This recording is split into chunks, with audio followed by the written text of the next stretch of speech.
everyone. Welcome to Manual Testers Group. Much excitement. We have Jeff today, who is always here, but he will be presenting. Just to give you a quick introduction to our group in case this is the first time you are coming. We as manual testers, we rock. This world would not exist without us, but we should share, meet up, let each other know what we know.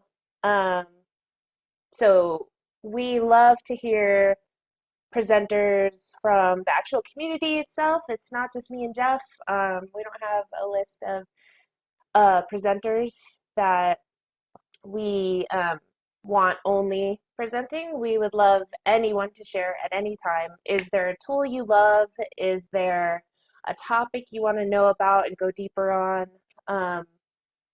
Do you just have a really great system in place that allows you to have a smooth QA process? We would love to know, and we feel other people can benefit from what you know. No manual tester is the same. We all have different brains, and I feel like we can all learn from each other. So don't have imposter syndrome. If you want to present, let us know. You can reach out to Jeff, you can reach out to me. But our focus for this group is to increase our skill set and learning tools. And so by sharing with one another, that helps us do that. We are a subgroup under the QA at the Point umbrella. And for March 3rd, we have AJ Larson. You may have not been here for the first part, but we had a first part teaching on Postman. It was just kind of like the beginning of what you can do. With Postman, you can do a lot. So we wanted to offer a second part where AJ can go a little bit deeper and answer questions on the spot and offer teaching based on what people want to know about Postman and what would be useful. Wow, it's Jeff. And he's going to tell us about bug triaging and prioritization. He's a senior QA specialist at Lucid. I am also at Lucid. And I'm happy to hand it over to Jeff. Hello, I'm Jeff. Yeah, so as Kim mentioned, I work at Lucid, and just to let you all know, this isn't like a Lucid hosted event or anything like that. This is really just an opportunity for manual QA to get together and share knowledge with one another. So yeah, I'll go ahead and share my screen. Hopefully I have nothing embarrassing on here. Okay, we're good. You can see that, yeah? I do not like sharing my screen when Google Docs is in full screen mode because then I can't see if it's actually being shared. So hopefully you all can see that. So a little about me. I grew up near San Francisco, and I called it a town called Redwood City because to me the city was always San Francisco. But I guess the town I grew up in still had like 90,000 people. So it's called Redwood City. It's in the heart of Silicon Valley, but I did not, I grew up near like good old days of Hewlett-Packard when it was called Hewlett-Packard, and Apple when they had cool, fancy Apple monitors. I guess they still do have that, but they were big and colorful. And there was this huge competition, like which computer company can give the schools the better computer. So we constantly switched back and forth. But yeah, I grew up in San Francisco, didn't really grow up in a technology family. So I came out here to Utah, and I studied pre-med at BYU. And as I was finishing up that pre-med degree, I got into firefighting for some reason. Don't ask me why. It pays a hell of a lot less, and I worked a lot. So as a firefighter EMT for 8 years, and during that time, most firefighters have to get a second job to live. I say that I was a software QA tester for 8 years. I just had it without the title. Really, my title was preservation specialist. which if you really think about that, I was still in quality control, but we had this internal software that we used where we had a group of 4 or 5 developers that developed software just for the 20 preservation specialists to use. So no one outside of the company ever used it. And I was able to manipulate the software. I would actually find bugs in the software and manipulate it to help me do my job even better. And so it got to the point where they just sat me next to the developers and they had me test the beta versions. And I would find bugs, help them catch the bugs, have steps to reproduce, and then I would also come up with new features. Hey, can you turn this bug into a feature? That way we don't have to do all this tricky stuff with it. So I say I was a software QA for 8 years, just without the title. And I didn't even know software QA was a thing until I left firefighting and someone told me about it. I was like, what the heck is that?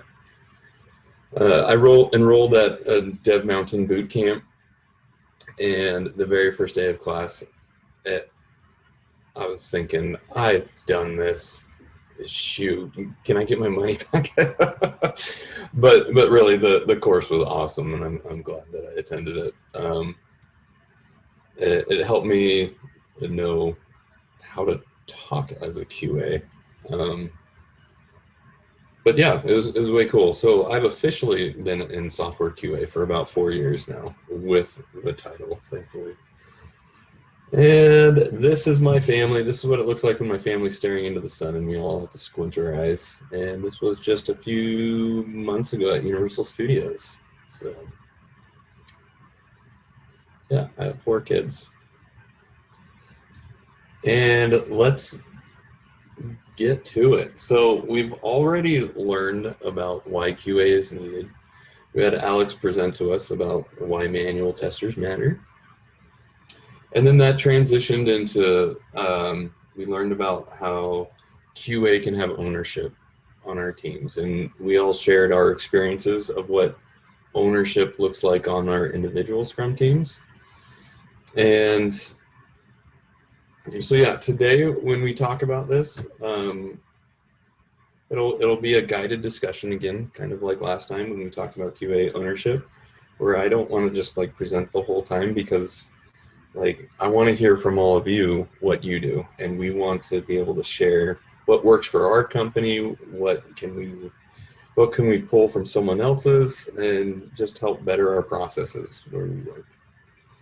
So today we're going to go over bug triage and prioritization. Again, there's no one correct way to do this. It all depends on where we work, what we're testing, what software we're testing, who our users are. It is completely different. Even at Lucid, there is no one way to do bug triaging and prioritization. So yeah, how many of you have ever felt like Willy Wonka here, where people don't think that they need to send their code to QA, but then you find something. I thought it was good. I just Googled QA memes and I found some goodies. So yeah, be ready to discuss how you triage. I'm not going to make you discuss how you triage, but I will have some open-ended questions here for all of us. So why do we do triage? Well, when there's a catastrophe, we got to know like who we got to help first. So this is triaging for EMT work. I don't know how that got into this presentation here. And I assume that you're all laughing at my stupid joke right now because you're all on mute. But it's quite amazing like how a lot of skills I learned as a firefighter do transition into QA. I'm not going to get into all of those. But yes, when there's catastrophe, even our emergency responders have to triage and figure out what do we got to do first.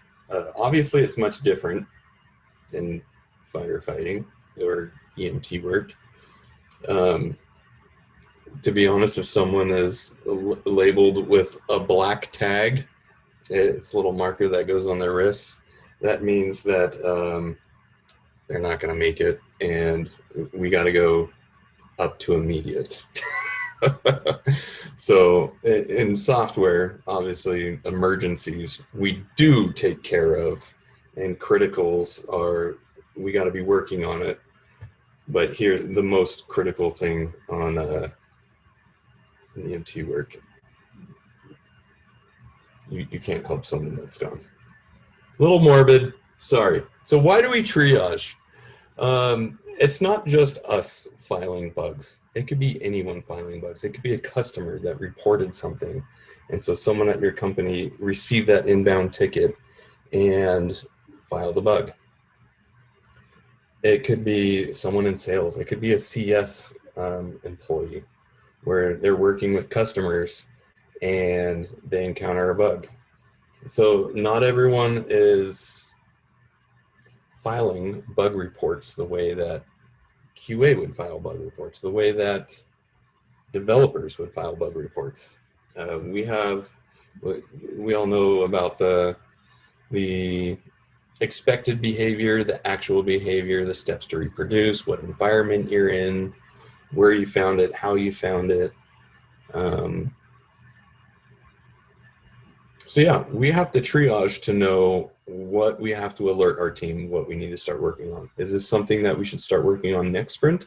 Is this something that we got to put our normal sprint work aside because we got to fix this ASAP because it's an emergency, it's affecting users in production? And so triaging, like I said before, it looks different depending on what team you are and how your team works together. So a question for you all, can triage happen before bug verification? Or to rephrase it differently, can you set priority without having seen the bug yourself? What do you all think?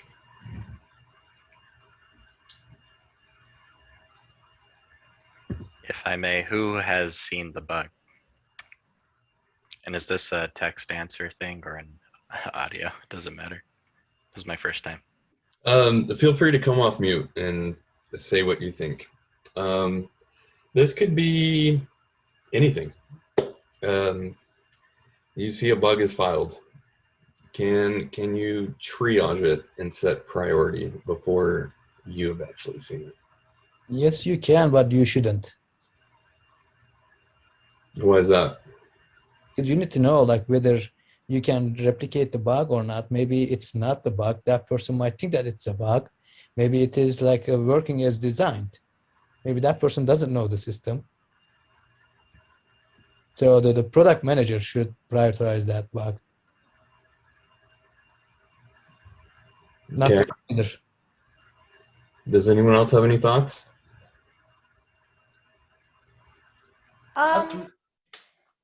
Oh, Dan, go for it. Customer support does it every day. They put a priority on a bug with their best guess, right?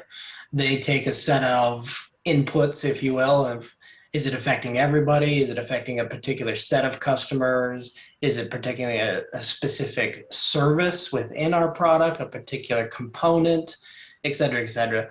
So customer support puts a priority on it without necessarily diving into the technical details. So I say yes, you can put a priority on it without having seen it yourself. Cool. Thanks, Dan. I would say that you usually will add some initial priority, some initial severity, because eventually you will have, I mean, hopefully not, but many companies will have like a bug log of sorts, and you have to know, like if you come into work one day, like I have to go through these to verify them more so, or dive into them more so, well, which one do you start with then? So even getting like a starting, even like, okay, this person has a black mark on their wrist or a red mark on their wrist, or you try in that moment, you're going as, you know, at a certain speed and a certain context. And so you're trying to quickly add something to it. So then there's some priority. So when you go deeper into it, you can say, okay, you know, this one was initially a 1, but now that we've gone into it, this actually isn't a problem. This may have been a blip or some reason or something like that. And you go, okay, this actually isn't as bad. Maybe it is a bug, but it's not a 1. Let's move it down to what it really is, which is a 3, and move accordingly. So I think you have like an initial labeling, and that helps you kind of prioritize where you start, what you do next, and that kind of stuff. Yeah, I agree. And obviously it depends on the processes that our companies are doing. Yeah, we use AI to help us give an initial value, but that doesn't mean that no one looks at it. We don't just trust the AI and say, yeah, it knows exactly what's going on.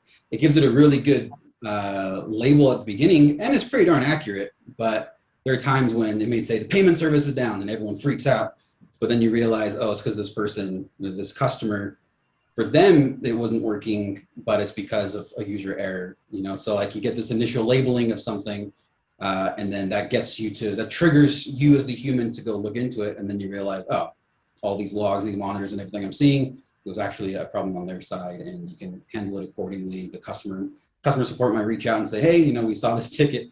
Initially, it looked really bad for us, but we know that you're having a problem with payments. Let's walk you through it and then get you back to a good experience. So I totally agree. There's a lot of different processes that things may go through, and Yeah.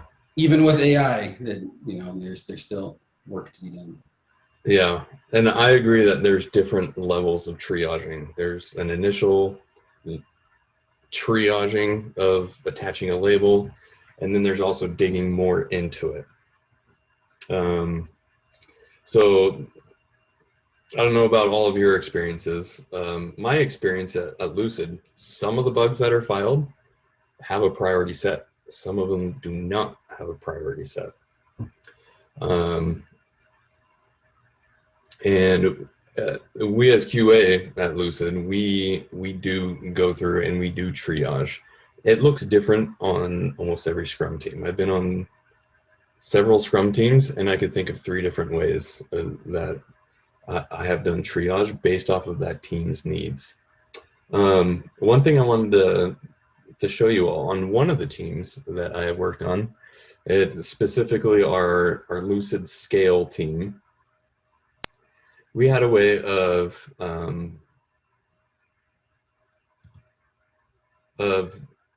setting priority for these bugs that came through. And sometimes they would have an initial tag, sometimes they would not. I will talk about a little bit how we were alerted of bugs that were filed. But on this specific team, I don't know if you all can see this. Maybe I can increase the size here a little bit. We gave a point system, and it didn't work for all Scrum teams again. And if it had a 1 point, it was marked as minor. If it was 2 points, it was marked as major. 3 points is critical. 4 is emergency. We got to work on it now. And so every day, because we had just launched this new product, and this product was, well, we were launching this new product, and we felt the need to have a bug triage meeting every day where it lasted 10 to 15 minutes, and it involved a senior dev on the team, a QA, and maybe a PM. Sometimes we had a PM show up, sometimes we didn't. But the triaging is just to allow people to know, like, hey, we got to look at this. So we would ask ourselves these questions. Does this bug disrupt core features, functionalities, or flows? If yes, we gave it a point. Is there no workaround, or is it an unreasonable unknown one? If it's a yes, it's 2 points. Does this bug impact a majority of users, trials, or key accounts? Again, this won't work for everybody. It doesn't even work for everyone, every Scrum team at Lucid. It was specifically this one Scrum team. Would this affect our ability to sell or demo Cloud Insights?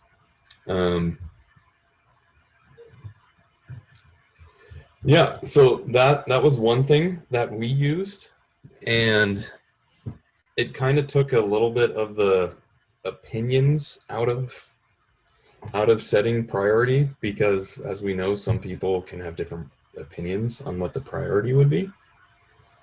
One other example that I have is, I think I touched on it a little bit. Okay, you all can still see my screen, yeah? Okay. So bug triage can happen in different ways. So an individual QA can do it.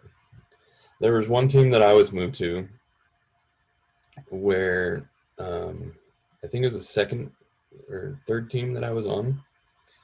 And I had traditionally done like bug triaging or bug grooming, which bug grooming,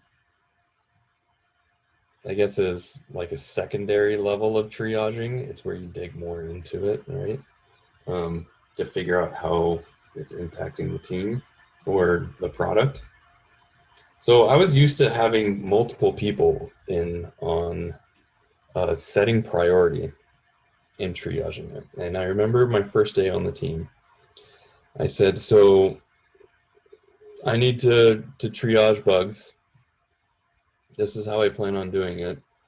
Is there anyone in this meeting that wants to attend those?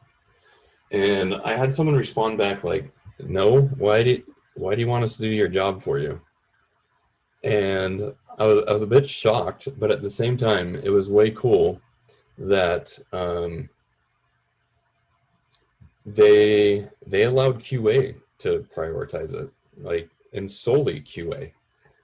And obviously, if I needed input and I needed to talk to a PM, I could reach out and say like, hey, I have a question about this and how it would impact our users. Can you give me your input? But for the most part, they left it up to me, which was way cool. That means that the previous tester that was on that team was able to set up that kind of trust with their Scrum team and their PMs to say like, let QA own all things bugs, and we can triage and pull things onto sprints if needed. And so that was pretty cool that they allowed the individual QA to do that. Like I mentioned, it can be coordinated with a PM. A PM many times is talking with users, and at Lucid, we can hop on user calls as well to help troubleshoot through issues. But a lot of times PMs have that kind of insight into bugs. And so it can be coordinated with them, or it could be coordinated with anyone else on your Scrum team. It could be a developer that just knows the product very well. And it can even be done over Slack.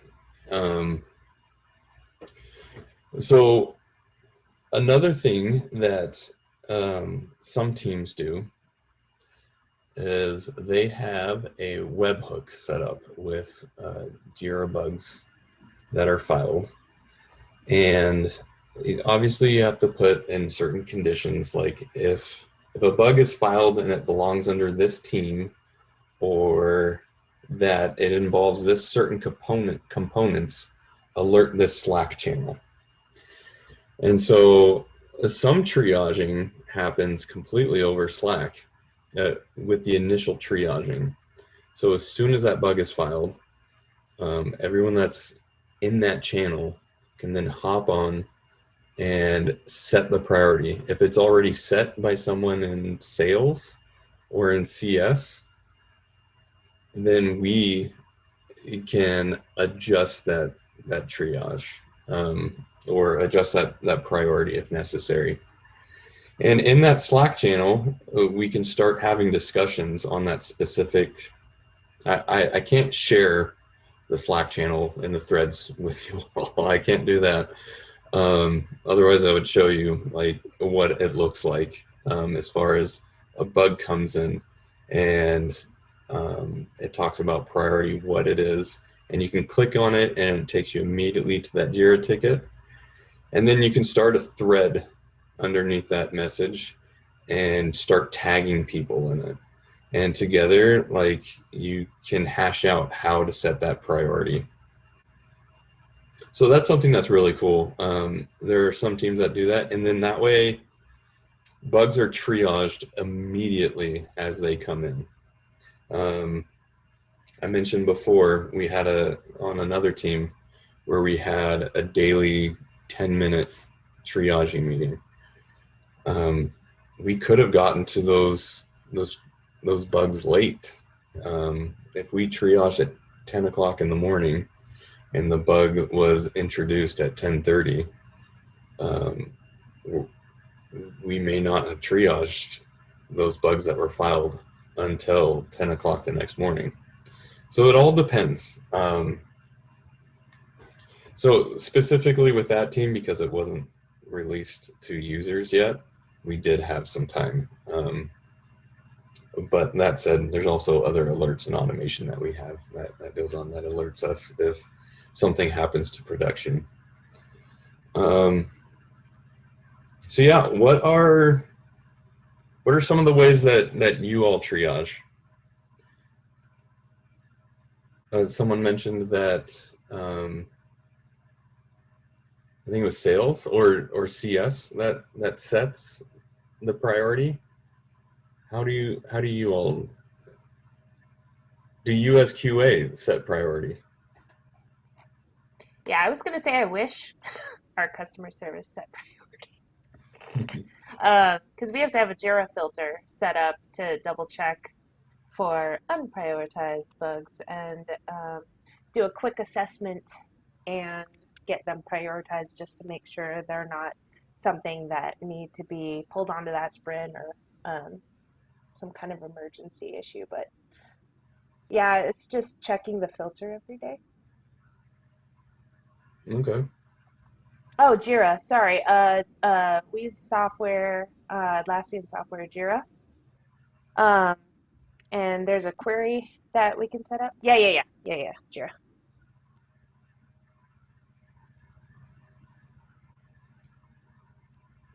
Does anyone else want to share how they prioritize and triage bugs? Yeah, hi. Honestly, I can't remember the last time I sat down and triaged a bug that I didn't write myself.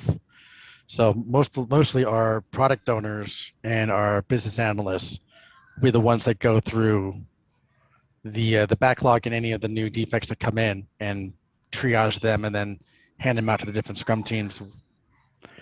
So I'm actually trying to go through my Jira backlog and trying to see exactly what kind of defects we have sitting there. We have a fair bit that are just sit there for quite some time. And it's disheartening.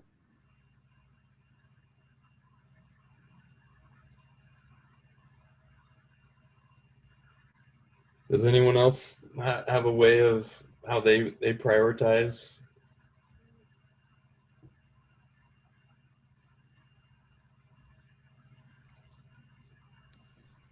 Yeah, this depends on which channel it comes through for sure. Like I said, your customer support, if it comes through your customer support channel and a bug comes in that way, they give an initial assessment. Hopefully we have an escalation process that goes through QA. They try to reproduce it. And just like you guys, the team ultimately gives it a final priority of its own after they have digged in deeper and give it that. And if it comes from within the team, it's kind of a similar item where we either have critical, it has to be fixed now. It's either like stop what you're doing and go fix the bug, finish what you're doing, go fix the bug, no workaround, need to fix the bug, or workaround, we'll get to it eventually. It's a problem, but there's a workaround. So that's kind of how we bucket things. And then there's a final one where, well, it's already fixed in a future feature. Like we classify those, it would be nice if or future functionality, coolness entered here. So we kind of bucketize our bugs accordingly, like, and put them into buckets like that. Bucketizing. Yeah. In the previous company, I mean, it's large enough that there's like many companies within it, but there were some teams that one of the ways that they did it that was really successful for them was they would, like, whenever they received a bug from some source, like the customer support or a VP or whatever, like some bugs would land, they would have someone who was on call. Like that week, they're the person who is doing all of that, like scut work, if you will. And it was meant to make it so then there wasn't a single person who had to do it, but also when you're fixing bugs, you have like this like direct connection to the customer in a way, because this is a problem that someone is facing that they are not happy with or was unexpected. And now you get to go in there and be like, where the heck is this bug coming from? You get to learn our systems better, what monitors we have in place, what kind of traces do they have, what insights is it giving us? It would have been nice if I had this data point. That would have helped me triage this faster. You learn the product a little bit better. You learn the system a little bit better because you're kind of going into these things that you normally wouldn't. And so they would have developers do it. They would have UX people do it. They would have the PM do it. Like everyone on the team would have a turn where they kind of had to go through it. And usually if it was someone who's brand new, they would, want to pair with other people because they're like, I don't know the product. I don't know the domain or the context very well. I'm brand new. And so someone would usually pair with them and help them, get up to speed as well. And that was a great way to break the ice, great way to get into pairing, a great way to learn about the system and everything. So I thought that was really cool, and that worked really well for those teams that were doing it. But I've seen multiple ways, but I thought that one was really cool, so I wanted to call it out. Awesome. Thanks for sharing that. Who should QA be prioritizing or setting priority to bugs? Or should it be like CS or sales? Any thoughts on that? I would just prefer if they're constantly writing bugs that they have some kind of understanding of priority, but I can understand that they don't, but generally they don't know what team to send it to, they don't know what bucket it goes into, they don't know what priority is, they're just like, hey, this is a bug. Here's the Zendesk ticket. So someone generally has to go in, add more information, see what level of enterprise account is being impacted, fill in all the gaps, make sure it's in the right bucket, make sure it's not an immediate issue. Do that quick assessment that like Carlos and Jeff were talking about, where you do kind of do just a quick tag just to kind of find out how urgent is it, how impacting is it. And so that assessment does need to be made if someone, whoever it is, hasn't already done it. Yeah, I tend to agree with that.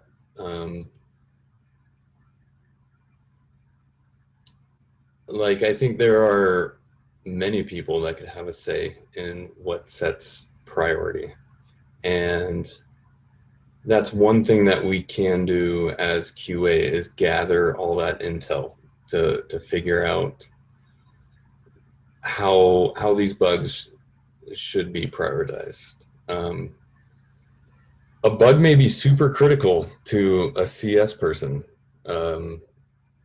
because they're working with a client that really wants it done. So it seems really urgent to that client.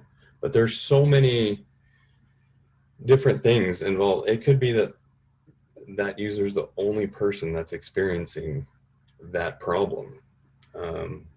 That said, that doesn't mean we should discount it by any means. I'm not saying that. But is this one of our larger customers? Is this person or is this company like? Can I interject on that?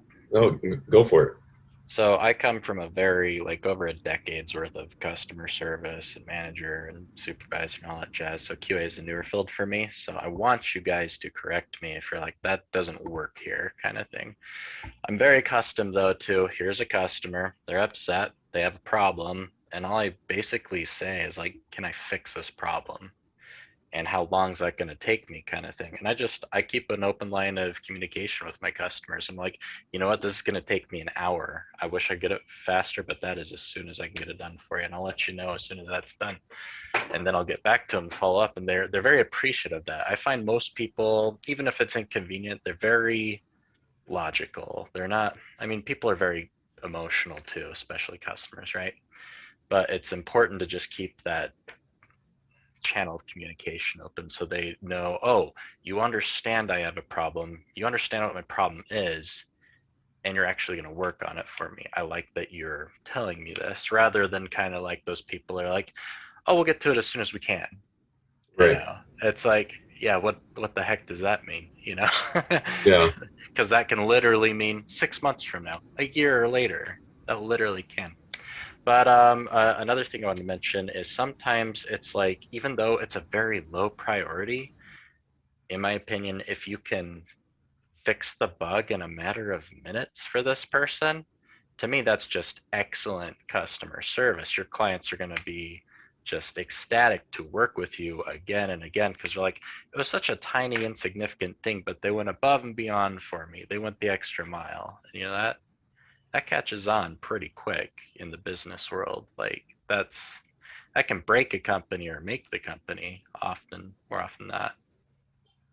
Um, but I was curious about your guys' thoughts about that. Like, is it really worth taking the 5 minutes it's going to take to fix this bug for this one customer, and we don't know how many people it's affecting, we only know it's affecting one, or should we put it in the big massive prioritization, and we'll get to it eventually because it's a very low priority, so we'll tackle that in 3 months from now maybe, or however long it takes, you know? What are your guys' thoughts? I have thoughts, but I want you to hear what you all have to say first. I also have thoughts. In my experience, if the problem is easy to solve, then yes, that's almost what every CM, ASM, every customer support person will do. If it's that simple and they're already talking to the customer and it's a customer created thing, I don't know of one person who hasn't done that in those teams. So I guess from my perspective, those issues are handled in that exact way. But there are going to be issues that can't be handled that way, and it has to go through something like that. Like, for example, if there is, let's say that there is a filter that someone has that you're clicking on the filter and it's not filtering the correct way, then maybe the customer support person, let's say, is working with this customer, can say, well, let's try to figure out another way, because right now, yep, you caught a bug, well done. Let's see if we can figure that out. And that might be enough for the customer to go, sweet, my problem is solved. And the customer support person can then go, okay, here's a bug, everyone, let's figure that out. And if that's possible, love it, they usually do it.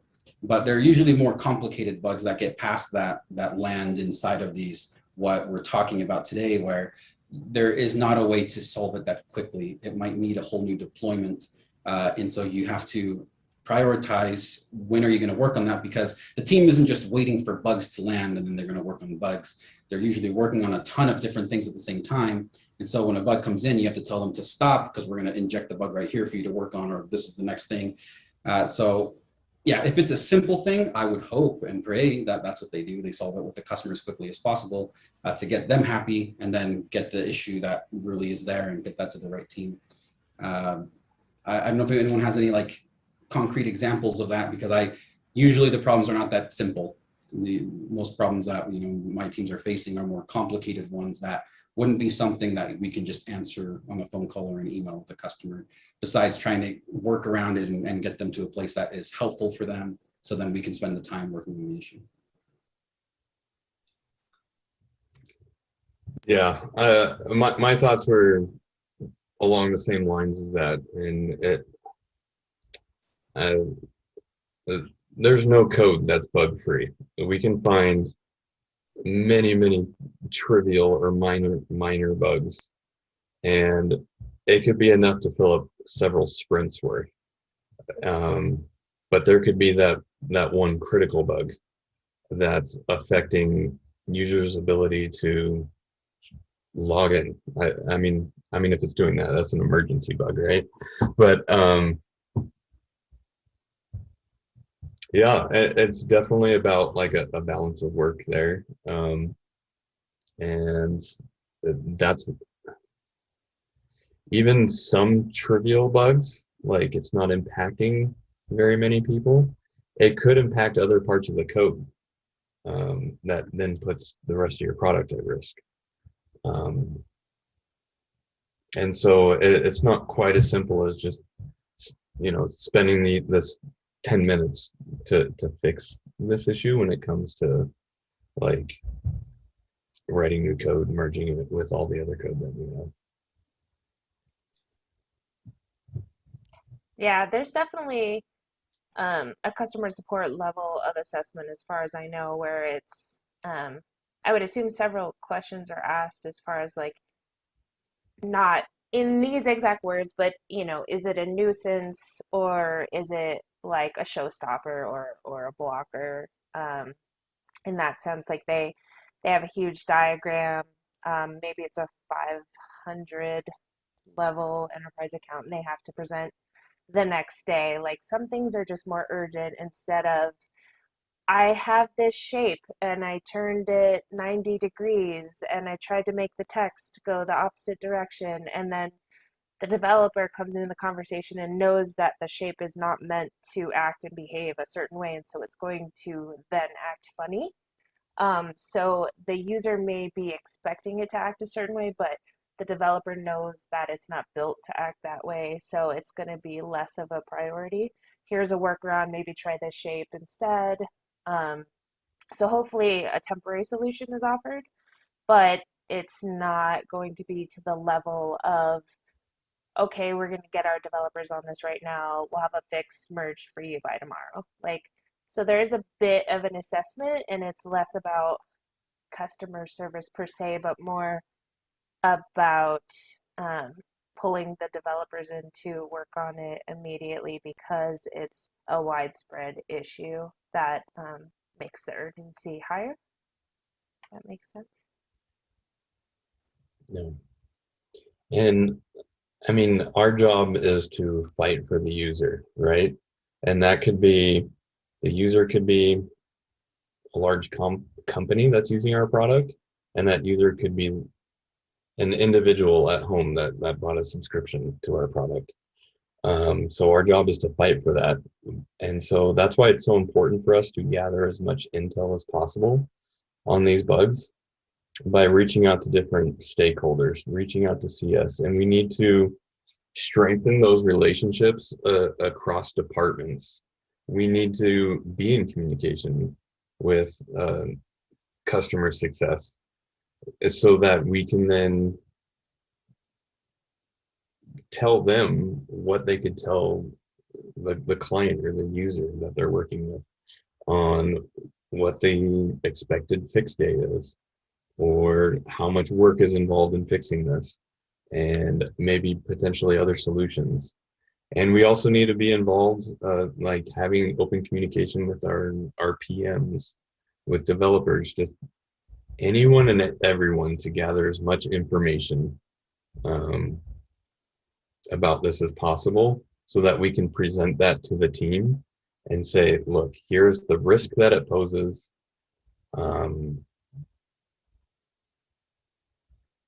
This is the severity of the bug. And you can ask other people's opinion on it and be able to pull that higher up from your backlog, maybe even onto the sprint. So yeah, we're here to fight for all different types of users. So this all leads me back to my initial question of, so can we triage before we actually see the bug? In my opinion, yes. we can do initial triage. If what this person wrote in their bug report is true, how severe is this bug? How is it affecting our product? How is it affecting the user? And let's set a priority on this. And it's a priority to go back and look at it. If this bug is a critical, then we need to verify it now. But if it's a minor or trivial bug, we may be able to have some time. And like, we need to prioritize these list of bugs, how they come in, and then start verifying from the most critical down to the most minor. So in my opinion, yes, we can triage these bugs before verification. That priority may change as we verify the bug. It could be that specific settings are causing this bug and that it's not happening for every user. It could be a worked as designed, and that's why we need to, again, cross departments. We need to reach out to UX. It could be a working as designed, and it now changes that bug from a major down to a trivial. All right. Any other thoughts that anyone else has about triage or prioritization?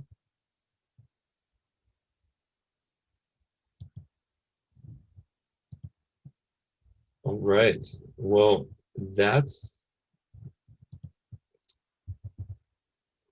all I had as far as the presentation goes. I want to thank you all for contributing your thoughts and insights in on this. And no, there's no one right way to do this.